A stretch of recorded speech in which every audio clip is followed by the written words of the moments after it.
अस्सलाम वालेकुम, मैं हूँ डॉक्टर आसिफ खान। ये जो आप चैनल देखते हैं डॉक्टर आसिफ खान के नाम से, ये एनर्जी प्लस कैप्सूल है। ये होम्योपैथिक मेडिसन है और ये चेहरे को खूबसूरत करता है, लाल करता है, सुर्ख करता है, जिस्म को मोटा करता है, पीछ के गालों को भी ठीक करता है।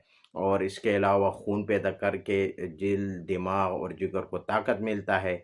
और मायदे और इन तड़ियों का जिगर को, मायदे को ये ताकत देकर उसका जो है ना भूख बढ़ाता है, और जिसकी वजह से आपका चेहरा जो है ना वो भी भर जाएगा गोश्त से, और जिस्म भी गोश्त से भर जाएगा। आप मोटे हो जाएंगे। जिसके रिश्ते नहीं होते वो उसके रिश्ते भी हो जाएंगे। और अगर मर्द है, औरत है, उसके चेहरे पर दाग धब्बे आए हैं कमजोरी की वजह से, वो भी साफ सुथरा हो जाएगा, और आपका चेहरा खूबसूरत लाल हो जाएगा और जिस्म भी मोटा हो जाएगा। ये एनर्जी है। एनर्जी कैप्सूल के नाम से आपको ये मिल जाएगा। ये फ्रूट आप जो है ना इसके ऊपर फ्रूट डाले हुए हैं।